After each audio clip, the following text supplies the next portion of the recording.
devices, smart cards, and RFID tags have a very limited hardware resources, which could be too weak to cope with asymmetric key cryptography. It would be in order to better use hardware resources. In this paper, we demonstrate how identity-based encryption algorithms from bilinear pairing can be optimized so that the hardware resources can be saved.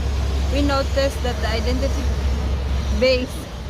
identity-based encryption algorithm from bilinear pairing in the literature must perform both elliptic curve group operation and multi-captive group operation, which consume a lot of hardware resources. We managed to eliminate the need of multiplicative group operation for encryption.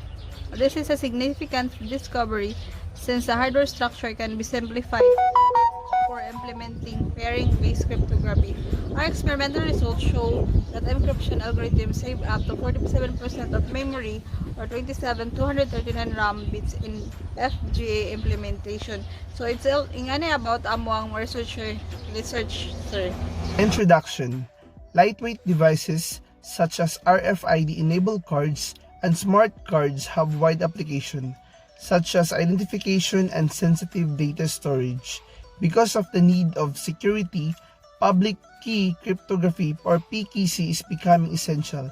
However, applying PKC to lightweight device is always challenging due to constraint of computation and hardware capacity. Lightweight devices usually have extremely limited hardware resources. However, modern cryptographic algorithms such as exponentiations or pairing computations are computationally costly. Their hardware implementations consumes too much resource. Therefore, some low-cost devices cannot afford it. It would be desirable if cryptographic algorithms could be modified in order to save hardware resource. In current practice of algorithm optimization in cryptography, one usually focuses on some primitives or module, such as pseudo-random number generator, hash function, modular multiplication, and point multiplication, which usually require significant hardware resources. For example, an optimized SHA hash function can save up to 90% logic blocks, or FPGA, compared to other implementations for fast computations, significantly saving the hardware resource cost.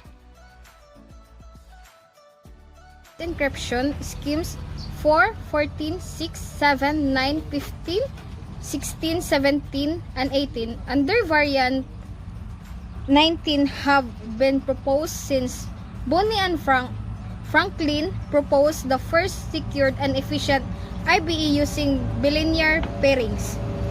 Currently, IBE schemes can be constructed from a prime order pairing 4, 5, 6, 7, 8, and 9, a composite order pairing 17, 18, or without any pairing 14, 15, 16, 13. Among these construction, IBE schemes based in elliptic curve cryptography are much more efficient in computation and implementation due to shorter group representation, especially for high levels of security. For example, an elliptic curve group with 512-bit length can have 256-bit security, but the RSA module length for the same security requires less 15,360 bits.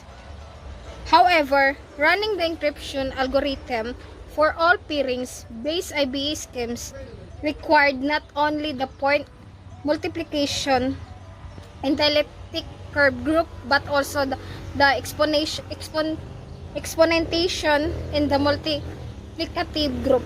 There are two different IBE schemes in the literature which can run the encryption algorithm more effectively compared to traditional pairing based IBE schemes. They are identified based online and offline encryption and identify based encryption from trapdoor discrete log groups. Identify based online and offline encryption. I was proposed in 1011. In this encryption primitive, an encryptor can separate the encryption algorithm into offline phase and online phase. In the offline phase, all group operations are completed without knowing the receiver's identifier. Ang MP key, the master public key of IBA. MS key, the master secret key of IBA. ID, an identifier of encryption key of IBA. D, ID, the corresponding private key of ID. M, a message. C, acceptor text key, the bit length of message block. L, the bit length of encrypted message. M, the I PH block of M with key bits. Muna siya ang background of the study niya about optimize identify based encryption from bilinear pairing for lightweight devices. That's all. Thank you. Methodology. It would be desirable if the cryptographic algorithm could be optimized in order to better use hardware resources. In this, we demonstrate how identity-based encryption algorithm from bilinear pairing can be optimized so that hardware resources can be saved. We notice that the identity-based encryption algorithm from bilinear pairing in the literature must perform both elliptic curve group operation and multiplicative group operation, which consume a lot of hardware. Thank you. Let G1 and GT be the asymmetric pairing where G1 is a elliptic curve group defend over and base file. G2 is an elliptic curve group defend over the extension field, and GT is a multiplicative group defend over the extension field.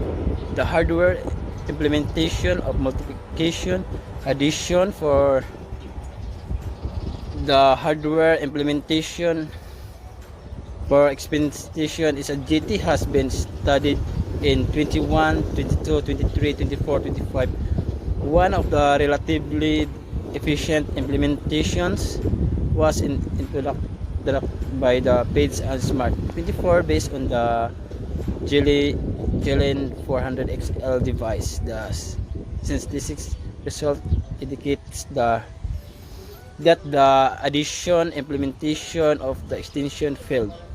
If 36 and 97 for GT consumes additional 2021 silence compared to the base field if 397 implementation for G1. This result indicates that the two primitives G1 GT consume for resource that the single primitive G1 in the hardware implementation.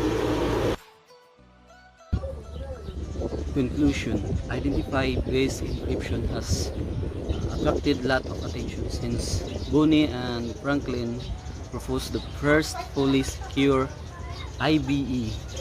In comparison with public key encryption of PKA, the encryption of IBA exhibits nice features that an encryption does not need to verify the authenticity of public keys, and the encryption can be conducted prior to the setup of public keys.